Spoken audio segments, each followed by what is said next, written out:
So I know that you all have a grade that 4 months in that you would give President Trump. So 3, 2, 1.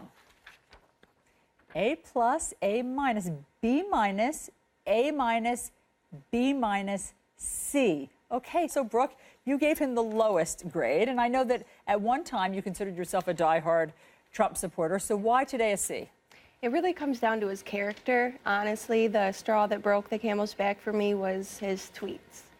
Now, Donald Trump tweeted a lot during the campaign. I liked how he was calling people out, you know, draining the swamp. Well, what bothers you about his tweets now? The name calling, the belittling, you know, I teach my children not to say these things to people, and yet he's a grown man just bullying all these people, whether they're right or wrong. That's not how you approach a situation when you're president of the United States, in my opinion. Show of hands, how many people are bothered by his tweets?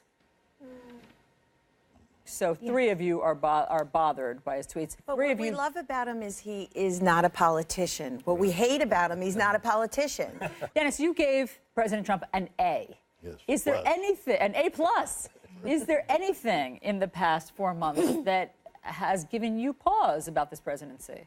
I think because I'm in that 70-year age bracket, that I have a little more understanding of somebody just being real, because I want people who are real. No matter what anybody says, I think he's more truthful than most people I've heard running the campaign. But what about some of the things that he has clearly changed his tune on?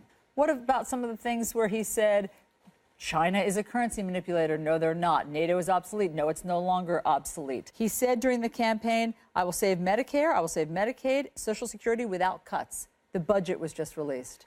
There are cuts. We learn as we go. He's going to make mistakes. And he's also going to say something. You know, when you're put on the spot, like I am right now, I might say something that's not exactly what I wanted to say later, you know? But you're not president. No, it's just he's not perfect. So you give him a B minus, David. Yeah. And what was the moment that started to turn for you from an A to now a B minus? Healthcare reform. I'm big on healthcare. I think Obamacare is definitely the wrong path because I know from personal experience I had to pay the mandates every year at tax time, either that or face a penalty. You felt that President Trump could have gone further with health care? I think that he could have really sat them down a little more. I think it was a little rushed. Judy, explain your grade. Well, it's hard to be an A+. I don't think anybody's perfect right out the gate. And the health care now that we have, and that's very big to me. I work in health care, and I've worked in health care for almost a couple of decades. So are you pleased with how President Trump has handled it thus far? It was too soon. He pushed the first bill too soon. I believe that it's the inexperience. He's not a politician. So, Jamie, you gave him an A. I gave him an A minus. There are some things that I'm not happy with. One of them happens to be some of the verbiage he uses. Such as? When he calls people, what was he said to the, little Marco, but that was during the campaign. Well, I mean, he just called James Comey a nut job. A nut job, yes. And that was not... That rubbed you the wrong way? I didn't think it was very professional. Brooke, explain your grade to us. B minus is what I gave him. Going into it, I was very supportive, but reality sets in and you start seeing the drawbacks. You start seeing the tweeting, which I hope would stop. And really, just as it boils down, I really thought he'd get out of his own way. What drawbacks? Drawbacks such as reality, like you mentioned, Medicaid, $800 billion cut. When he was on the campaign trail, he said he wouldn't do that.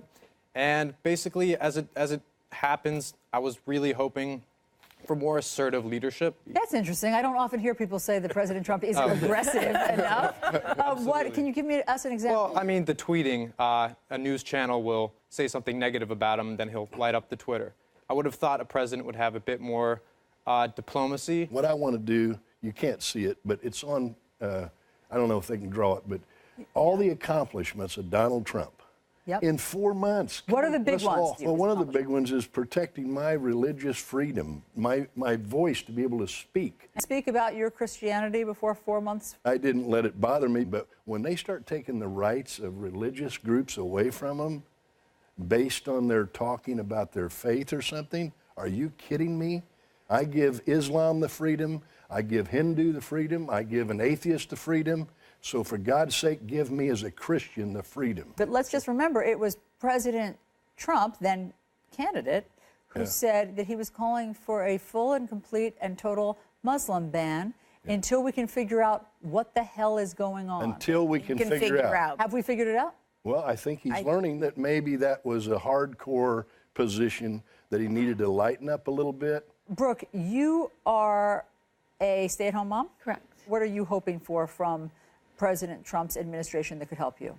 You know, there's many people in my life that struggle with addiction or have addiction, and it's absolutely heartbreaking. And for you to say you're going to do something about it, and then you haven't really done anything to do, it makes me question a lot of everything else that he said. Because you don't think that President Trump has done enough to combat addiction at this point? Absolutely not. Children are losing their parents to drugs. They're being raised by their grandparents. I was raised by my grandparents. Because of addiction? Yes. And it's just so personal to me. What were you hoping President Trump would do at this point? If you're saying you're going to help people with addiction, do you really think that these people have high quality jobs that offer great insurance to be able to cover their stay to be out of work, to go to rehab? Absolutely not. If anything, you're creating a bigger roadblock for these people to get help that need it.